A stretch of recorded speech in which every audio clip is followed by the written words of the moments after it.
If you're an entrepreneur, you know what it means to take personal and financial risks, create jobs that support your community, and devote most of your time to your business. But do you know how to plan for a successful exit from your business? Do you know who should be involved in creating your succession or transition plan and the steps along the way? Welcome to Finish Big, the podcast with Mark Dorman from Legacy Business Advisors. The podcast theme is inspired by critically acclaimed business author Bo Burlingham, author of Finish Big, How Great Entrepreneurs Exit Their Companies on Top. In this podcast, you'll hear success stories of exit plans done right and pick up practical tips based on years of Legacy Business Advisors' expertise and knowledge about the largest and most important financial transaction of your life. Now, on to the show. Good day. This is Mark Dorman, your host of the Finish Big podcast, and I'm very, very excited today to have really one of the leaders in the fintech space and really an entrepreneur's entrepreneur. I want to introduce you to Edmond Walters. Edmond is the CEO and co-founder of VillanovaTech, LLC, a next-generation financial planning experience for financial advisors to use alongside their clients. VillanovaTech software addresses estate planning, business succession planning, lifetime cash flows, and client retirement needs. Edmond spent more than 17 years actually in the financial services industry, advising high net worth clients throughout the United States. But in 2000, Edmond founded eMoney, which is really the gold standard of financial planning platforms. He served as both the chief executive officer and president until 2016. And since then, he has served on several private and public company boards. Edmond was recently recognized by Investment News as one of the 20 people who have helped shape the financial planning industry. That's quite an accolade. And in 2018, he received their prestigious Investment News Innovator Award. He has been published in the Wall Street Journal, the New York Times, USA Today, smartmoney.com, Advisor Today, Barron's, National Underwriter, and CPA Wealth Provider. He's also been a guest on Dow Jones Market Watch, Forbes.com, Video Network, and Fox Business, and his comments have appeared in Investment News and Dow Jones Newswires, amongst others. Edmond Walters is a 1983 graduate of Villanova University with a BA in economics. Edmond, welcome to Finish Big, and thank you for being our guest today. Oh, thank you for having me. This will be fun. Terrific. Well, I was delighted. Our mutual friend, Paul Cioli, pinged you, and you said yes, and I was like, wow, I really feel like this show, which was launched in January, has really gotten significant traction because you were on my bucket list of guests when we started. So I want to go back through your bio if we can. Obviously, you've made a significant, huge impact in the financial planning space, but take me back to when you were an advisor, how that career went, maybe up through the channels there, and talk to me about what you saw going on in the industry and where that light bulb moment came, and really how successful your career was and why you left it. So I started my career in 1983, right out of Villanova. I graduated on a weekend, and on Monday I was 100% commission, and that was a tough thing. I think. Yeah, that's exactly what I did. Yeah, I think my draw was $950 a month. Yeah, and I don't know how I would never do it again. But anyway, so I went through that like everyone Who'd you start else. with? Fidelity Mutual. And then Okay. they had their problems. I ended my career with Capital Analysts in FSC, if you know those guys. So I started off as an agent, and then I was at the very end, I was an independent financial advisor. But all the way back in 83, I was charging fees for planning, and we were specializing with business owners. So I didn't know better. I thought that was something you did at 23 or 22. So I was out there with an easel and doing the funnel process in front of the client and gathering the data, going back to the office. And it was a great firm because it was 20 salespeople and 50 support, which is that's a very high ratio of support to field. And we only dealt with high net worth. So we were charging $5,000 fees in 1983. So that's like Wow. unheard of. And I didn't know better. So I just thought that was normal. And I did that with them for about 7 to 10 years. And I left and went on my own with a handful of the guys, probably 9 of them. And we started our own firm because we wanted to be totally independent. We did not want to be affiliated with an insurance company. We wanted to be able to sell any product we wanted to sell. And we looked at the fee business as the future of our industry. So that was, I just want to maybe pause there for our 92. listener. Yeah, for our listeners. So back in the early 80s, and certainly in the late 80s, you had the advent of the mutual fund, right? In the late 80s, right? Uh-huh. And because I started with New England Financial right out of college, straight commission, by the way. I mean, if my kids came to me with that, I'd be like, no, that's too Run. difficult. Yeah. Run, right. But so the financial services industry was evolving. Fees weren't being charged at all. And really, one of the things that we talk about in Finish Big is just, you said you were in the business market space, and I want to talk about that, is just how few financial advisors can have a conversation with business owners, let alone do planning, Yeah. right? They just don't know business today. So you then left Fidelity Mutual and you went independent back in a day when independence was unheard of, right? Yeah. It was people who thought I was crazy doing that one also. But when you're calling on business owners, the one thing about it, and my dad was a business owner, my grandfather, so I was comfortable talking to business owners, and I understood what the passion they had, and I love that passion. Yeah, but you probably heard some of the good, the bad, and the ugly around the kitchen table, right? Oh yeah, sure you did, Yeah. and you see it in your own house. But the interesting thing about that is charging the fees allowed me to have that independence. So I knew that if I got 20 cases this year at a $5,000 fee, I'm going to still pay my bills. And that was the one thing that the light bulb was back when I was an advisor is, boy, the fees really bail you out and level it out, because you can do 5 cases in a row and they just don't have a need for a product. Sure. And that's the case. You still want to give great advice, but you're not necessarily going to get paid on that case. Correct. Fees allowed you, as opposed to the other model where it says you must sell something in order to get paid. Right, or you lose your office. I mean, Correct. that's why I left that. Every year it seemed like every year I was in September. In order to keep my office, I had to hit a number. And then I had to just push and sell and sell and sell. And you'd always pull it off, but it's like, do I really want to be in a position where I must sell a product? I mean, when I really would rather be in a position where I just want to give good advice. And some cases are going to be great, some cases won't, but the advice is what I was all about. Yeah. In some cases, as you know, I mean, some cases might start out with no immediate need, and 6 years later, there might be a massive need, right? Exactly. But they evolve and they change. And particularly the lives of business owners are very, very dynamic. But you got to have a seat at the table. That's why you have to give great advice. You have to give great advice all the time to earn the right to get paid later. Wow. So I went through that I went through that whole process.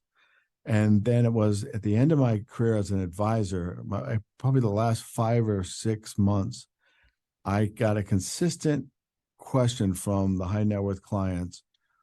Why does it take you so long to get my cases updated? And I said to them, because you have multiple advisors and they don't necessarily want to share that data with me. It's like pulling teeth. And I've got to, in order for me to do a good job for you, I need to give you a holistic picture of your life. So I need to be able to sit down with you and show you where you stand with your checking, your savings, your IRA, your 401k, all your brokerage accounts, all your insurance policies, all your real estate properties, and your business, and show you how all of that is interrelated and how that is the overall health of your family, right? For me to pull all that together takes me a long time. And they're like, well, I expect you to be able to react faster. And I was like, wow, I mean, I don't think I can, right? So, and as so you did know, my high school coach. Right. And as you know, it could take 4 days to get a case ready back then, or even a week. And you plan and you strategize and you design. And I was like, there's got to be a better way to do this, right? This is insane. And now the customer is telling me that they want it this way. So I went out and saw a few of the firms that I was doing business with, and I said, this is the vision where the world's going to go, and we need to be there waiting for it to get there. And crickets, right? So everyone had just been killed by the dot-coms in the late 90s. I walk in and I'm saying, I need a web-based planning experience. And they thought I was nuts, but I was convinced because the client is telling me that's what they want, which to me is the ultimate test. The only thing close to the client telling me what they want is the advisor telling me what they want. So anyway, I set out to do the due diligence to see how big an undertaking it would be to be able to pull in all of their accounts on a nightly basis and create an updated balance sheet. And based on an updated balance sheet, be able to show the client where their current condition looks like. And then I can design a case for them and get paid for what I do best, which is giving advice, helping them from doing bad things, get them to stop from doing bad things, which is selling things at the wrong time. And I really look at advisors as the greatest job we have is to act as the catalyst to get the client to do the things they need to do to succeed, whether it's go see that attorney and get that done, get this from the accountant. Let's have the meeting. Let's have that discussion with your wife. Let's have that discussion with your partners.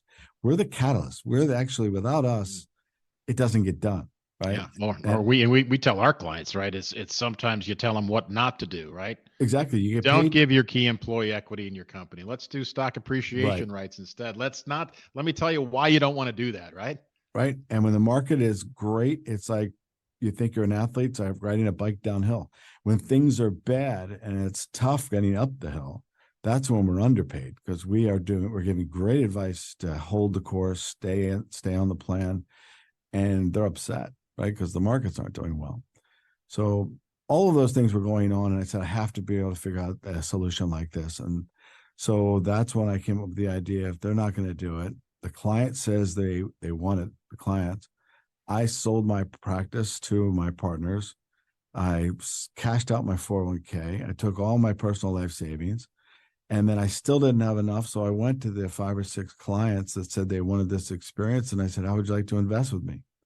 And they said yes. So right away, I knew that this was a good enough idea if the end user consumers are saying that they're willing to invest to get one. So that's how I started eMoney Advisor. And my original board consisted of my old clients who became investors who were looking for the solution. And they became the beginning of the test case. And the idea was, and this is what advice is to me, they don't remember what you say, but they remember how you made them feel. So it is the life experience, the way that I wanted to do business with my customers was more important than the numbers and the fact sheets. Because I knew it's really about their feelings and their family, their goals, their dreams, their aspirations. It's not about the math. Right. So I built eMoney, and people came out and said, it's a great calculator. I almost died. I was like, no, it's not about the calculator. It's about the experience. It's the fact that someone like a Paul Scioli can sit down with his client. All the work has been done and it's updated, and they're looking at the screen together, talking about how they can design together to do what's best for that family. And that was empowering an advisor to be a true advisor counselor, not to be an admin. So let's, our guest today, Edmond Walters, as I said earlier in the intro, an entrepreneur's entrepreneur, but the founder of eMoney. Talk to us like we're our audience, like we're second graders.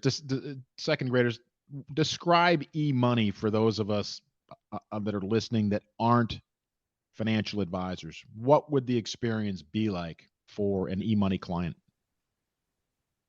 So and this is quite different because I talked to one of my guys that's still left behind at eMoney, and he made a comment to me the other day that they look at eMoney as a calculator, and how long can calculators in financial planning hold its value. And I couldn't believe what I heard, because what eMoney truly is the advisor-client experience that is no longer on those paper reports or presented in a dark room on a projector. It is truly an interactive experience with the family and the advisor, where they can live, while they're there, have live changes. Yeah, very dynamic, right? I can toggle between different what if scenarios. If I change this, what if I make this decision? This is how this is going to look. Right. What's the trade-off? Whereas in the old world, we came in with paper presentations and said, here's what I recommend. And then if I wanted to make a change, I'd have to see you 2 weeks later. Whereas the client doesn't want that, and you don't want that. You want to make those changes live. And you also want to demonstrate your value, that you truly understand planning at the highest level. So it really empowers you and shows the whole family that this advisor is unique. This advisor really does know their trade. The other part of it is, if I in the old world gave you a paper presentation, well, that was really my plan that I want you to live by. Whereas when you design a plan together with a client, it's our plan. And if they feel empowered that it's their plan with you, they're most likely going to stay to plan. Yep. Whereas if it's just somebody else's plan, it's like, I do want that boat. Forget that. That was your plan. I'm gonna get that boat. Yep. Whereas if it's our plan, it has a lot more teeth in it, and it's more real. It's stickier, right? More adhesive. Yeah. And to get and remember, back in the late 90s, everyone was saying the advisors are a thing of the past, and it's all going to be B2C, and the client's going to go on there, load their data, and they're going to be able to make these decisions, and the technology will walk you through. And I thought that was so stupid. I said, and then remember, we even had companies talking about a baby in a crib's going to give you advice. I looked at all that and laughed at it. I said, we have to empower these advisors. We have to give them better tools so they can demonstrate their real true value with their knowledge, what's between their ears, and stop having this dependency upon calculators, because that's just math, and that is not advice. Right. So that's a great description. That's a great description. So you had this genesis, you got your half a dozen investors, put your board together, liquidated your 401k, jumped into the deep end of the pool. Walk us through the cycle of eMoney. You had a 16-year run, became, as I said earlier, the gold standard in the financial planning software industry, the client experience. Give me the good, the bad, and the ugly there through those 16 years. The good was that our first version actually wasn't very good. Our second version was very good, and but I couldn't get anyone to buy it. Couldn't sell a license, because the big companies, the insurance companies and the broker dealers, didn't even want to see another tech company, especially a young tech company. And they already had something they put in their box of what you were in advance. So they already pigeonholed you as something that, I already have that. I don't need that.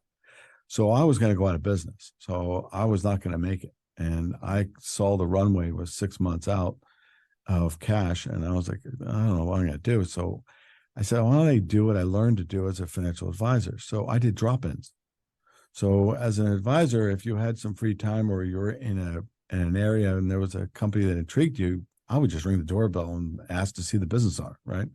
So what I did is identified the largest offices, agencies that I thought could use my service, and I went to my brethren. So I called on Lennox Advisors out of New York City. I called on Creative Financial out of Philadelphia. These are large GAs. And I dropped in and I said, I'd like to see you. And they were like, create the demand at the bottom and have them push it up, right? And I got in to see, Michael Book and Rick Van Skoden out of Mass Mutual. I got to see Gary Daniels and Joe Naselli out of CFG. And I made the pitch to them as an advisor to an advisor, and how this tool is going to take us to the next level. They got excited, both of them, and they took me back to their home offices. So, and because they were big agencies, we just kicked this guy out of here. Hang on. Exactly. and they all hated me. I became like the bad boy of financial services, because I did that with all of them. Yeah. And they were like, you're now bullying your way in here using my biggest producers to get in here. I'm like, I have no choice. I mean, it's that, or I just go off on the sunset. Right. So I got in, I made my pitch, and then they finally got to see it. And all I got were beta tests and test cases. And then after Lennox was doing really well, and Paul down in Texas, it got around to the other GAs, the other offices, and then it organically spread. They see their production growing. What are you guys doing over there? Well, we're using this new software, right? I'm getting more referrals. My production's getting better. I'm retaining a higher percentage of my clients. Attracting better advisors, right? Yep. And the clients enjoying the experience. So it started to really move forward, but I still hadn't penetrated the big firms yet because of politics and a lot of things. And so it wasn't until 4 or 5 years in, then I started getting the bigger firms. And then we passed to be the number one high net worth tool. But the first 4 or 5 years were scary as hell. And a lot of the things we came up with out of the box, I learned from other industries. Like, remember, we had the videos, and I would actually make the marketing videos for the advisor to present to his clients, not for us to present to anybody. So I would have a private labeled video for the advisor with their logo on it to their customer with the message of empowering the relationship. And I was spending that, $300,000 on hiring Keith Sutherland, Donald Sutherland, and Tom Selleck, and all these celebrities. And so what's your financial statement? I'm optimistic. Yeah, but it was all, but I knew that the real success would be if we gave those weapons to the advisors, we were going to take this whole game to the next level. Sure. Because change the industry. There's not a better relationship person in any industry than a financial advisor is. And they were the ones I was seeking out, with the best of them. And I just believed all the time that it would happen. It would happen because they were in the foxhole with me. And then the other thing I did was different than my competitors, was they had user meetings, and they would bring in the home offices and the C-level guys and the EVPs. I never invited them. I brought the reps in. So I would find, because I knew the best ideas in designing a product in this space, and the best feedback would be from the advisors. So my advisory meetings were 100 to 200 advisors, were real advisors in my meeting. And I did not avoid the pains in the butt. I had them. I had all of them. And I knew they were the best minds, and their passion that some people would take as, difficult advisors, their passion was what made them great. So we listened. And I had my engineers attend all those meetings. So when someone like a Neil Slatsky from Miami would come up and say, it should be doing it this way, not this way, it's a better way to present, I would literally pull Neil Slatsky by the arm to a whiteboard with an engineer and say, explain it to him, Neil, and cut out all the middle pieces. Yeah. By the time the show was over, a prototype was up of Neil's concept. And I would show it to the other advisors to get validation. But it had to be built by the advisor, for the advisor and their client. And as you know, from all the years in the business, no one does that, right? No. But when you think of that simple formula, how the industry says, here's what we think you should do, and it doesn't work, right? And this is all you're allowed to do. Exactly. That's what's difficult. Yeah. At your peak, Edmond, how many employees did eMoney have? 400. 400. And I think now it's at 700 or something like that. Wow. So fast forward 2016, you exited your business. Was that planned? No. It was no. Without going into the details, walk us through how that process went. So it wasn't planned. It wasn't like, hey, now it's boom, I'm gonna. Well, let's say every year I was growing at 20-30%, so it was really coming, right? Wow. Yeah. But if you're going to take a company as a small company to a great company, right? There's in some of the books they'll call crossing the chasm. If you're going to go to that next level and blow it out, two things have to happen. The product has to go to the next level, which it was about time for me to do a rebuild. And it was going to be a real big commitment. And I was up for that. But I also wanted to integrate performance reporting. And I was either going to build it or integrate performance reporting. And I thought that would be a great way to box out any pretenders that come in. Right. So what performance reporting, define that for us. So we get everyone's assets every single night from all sources, all the way down to the holding level. So you had the daily downloads where you could update real time my personal financial statement data feeds from my bank account, my Schwab account, my 401k, just bring it in every night, and I could log on for Saturday morning and say, wow, right? But I wanted to give you real time updates. Yeah. Right. You can see what I'm saying. That's a game changer, just huge. A game changer. Yeah. So that was what, to go to that next level, was going to be infusion of money, and it was going to be strategic. And that was my intent. But a lot of things happened. And I found out I was unemployable. Right. I'm too much of an advisor. I could never have survived in a home office. Well, that was proven out. It's just not wired that way. Right. So it's not their fault. It's my fault. Right. I had hundreds of employees, but I didn't have an HR department. Right. That says it all right there. Right. Yeah. So right. I wouldn't. So your exit wasn't planned. I mean, did somebody approach you and they said, hey, no, I realized it was the right thing. Yeah. So this chasm, we had one of our previous guests, Doug Tatum, become a good friend. He's a a noted author, but he's also a professor at Florida State. But he wrote a book called No Man's Land, right? Yeah. When companies are too small to be Yeah. big and too big to be small, they want to go through Had to. that next step and additional fixed cost, et cetera, and just what a challenge that is. And sometimes, he says he's told clients, why are you trying to grow? You got a good thing going here, right? But if you want to grow, and you realize, like you did, hey, this is going to take tremendous amount of capital and more effort. And I wanted to be great, though. Yeah, I didn't want to grow. I wanted to be great, and to be great, I needed that functionality. And that's great. Just to pause there. I mean, so the genesis of the Finish Big podcast, and our guest today again is Edmond Walters, CEO of VillanovaTech, founder of eMoney. But Finish Big was written by Bo Burlingham, one of his greatest books, Small Giants, companies that choose to be great instead of big, right? Yeah. And so you wanted to be great. That's awesome. That's terrific. Yeah. And So, you know what? You sold the business in 2016. Yeah. Anyway, so that I had a 3-year non-compete, which we agreed upon. And then after I had the 3 years were over, I got approached by Judd Bergman. Used to be the CEO of InvestNet. He died in a car accident.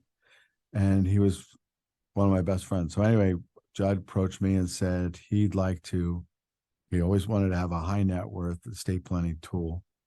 And he wanted to have a couple other tools built. Would I be interested in doing something with them?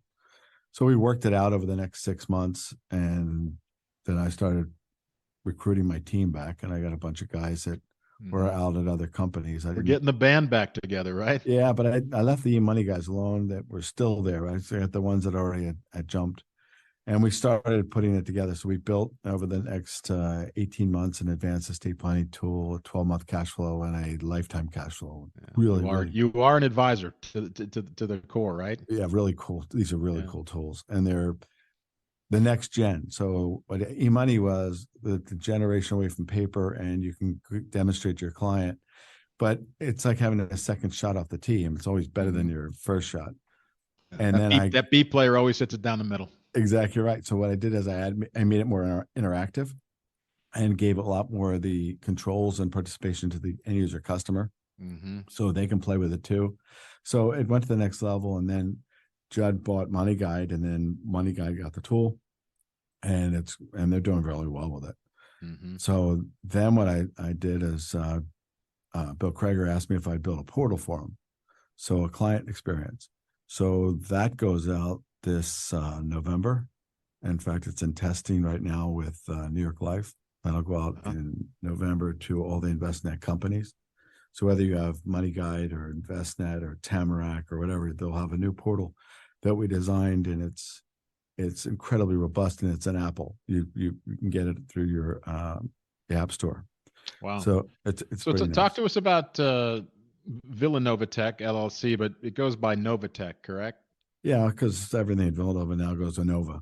Gotcha. Gotcha. So tell us about NovaTech. What was was that the beginning, this advanced estate planning tool? No, the advanced estate planning was a company I called it Prize, which I started, and I built that tool. But when they purchased it, it was a purchase of the whole company. So they bought a Prize Labs, and they took half the engineers, and then they took all the products. So we retired the name, and I started VillanovaTech the following year. And that's where I built 2 or 3 more tools for them. And since then, I've been selling the tools, but not the company. So not the name. So I've kept the name. And I kept it fairly small. I didn't want it to have a Prize at one time was, 30 engineers. I didn't want to get that big again. So I kept it small, and they moved very, very fast. So I have all A+ A level engineers. And we're knocking projects out in about 8 months time period, which would ordinarily take a lot longer. And we're having fun. So what we do next, I'm not sure what the next project is. If InvestNet has something, that's great. If they don't. So tell your days today are filled with creative genius. You still talk to a lot of advisors, still got your ear to the ground as what's obviously going on in the industry. I know you've got some tremendous friends in the industry. Yeah, I still talk to the advisors, and I get their feedback. So whenever I get to a certain point with a product, and I get either I don't have an answer for it, it's like cash cab. I'll call an advisor and ask for help and do a WebEx real fast, or I'll call several advisors. If you're not building with the advisors on your hip, you're going to be wasting a lot of time. And that's what people in the industry don't understand. I can't imagine not leaning on them. And yes, I talked to Paul Cioli a lot. I talked to Ron Carson the other day. So I need their input. I mean, they're in the foxhole. Well, you'll definitely get Paul Cioli's. Shout out to our good buddy Paul. He'll give you his input. That's for sure. Yeah, he's brilliant too. Oh, yeah, definitely. He's crazy brilliant. And they're the ones I love. I love the ones that are the crazy smart ones. Yeah, and the ones that are very, very active. I think the greatest advisors are chameleons. They can walk in and that's the great thing about eMoney, right? Going back to that is it can adapt to more of a creative, expressive business owner, and then next thing you know, you can put it in front of an engineer, and you can basically change the music a wee bit, and it works, right? Yeah, and when you look at the advisors, you need a brand. You need something that you walk in, and other than what you're wearing in your briefcase, that lets them know that you're for real, right? Yeah. So going in with paper presentations and 3-ring binders, that is so 1980. I'm now obsessed about what's next. Where is this all going next?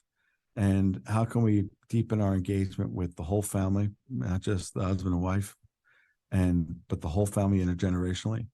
And how can we design tools to empower those advisors to get maybe deeper in trust? So I'm building a trust tool now. I can't show that to you right now, but it's smoking good. That'll be out a month. But we need to have the whole advisor and the whole experience, and we need to show how good they are. And I guess that's where I emphasize a lot is a good advisor is so strong in that relationship, in that room, when they have the right tools, because their life experience. Look at a Cioli of 40 some years. He's seen everything. Sure. And he truly is worried about that family more so than paying the commissions for a corner office. Sure. All he cares about is that family. Now you empower them, you give them the weapons. He's going to help a lot of people. And that's what I want to do. I want to create the tools that would be the industry number one to help the most families possible. And financial literacy comes from having an advisor, not from reading a magazine. Yeah, and it's how you educate your clients, right? And making it easy for them to digest information and breaking it down into. Now you talk. I really resonated with me speaking to multiple generations, right? And not throwing it on them at 30 that their family has some money, but it's how they become good stewards of money, et cetera. So, man, this has been great, Edmond. I really appreciate it. As I said, this really is a marquee moment for the Finish Big podcast, and I want to thank you. I want to thank your team, particularly John Treese, for working with me to set this up. I want to thank Wendy McConnell, our producer. This has just been fantastic. When I met you, I was like, wow, this is the guy, right? I mean, you found eMoney. That is an absolute game changer. I mean, for those of you that aren't in the financial space, Edmond Walters basically invented the wheel. Think of it that way, right? And changed an entire industry. And I think what I really hear you saying is just how much respect you have for advisors. So until we meet again, Edmond, I thank you for being on Finish Big, the podcast. Thank you for having me. Thank you so much. And this is your host, Mark Dorman. Have a great day, ladies and gentlemen. And here's to finishing big. Thank you. We hope you enjoyed listening to Finish Big, the podcast with Mark Dorman from Legacy Business Advisors. Click the follow button to be notified when new episodes are available. Learn more at legacybusinessadvisors.com or call 330-350-5410. Please be aware the information in these podcasts represent the views and opinions of our guests and do not necessarily represent the views or opinions of Legacy Business Advisors. The content is for informational and educational purposes only. The content is not intended to be a substitute for professional tax or legal advice. Always seek the advice of your legal or tax professional with any questions regarding your specific situation.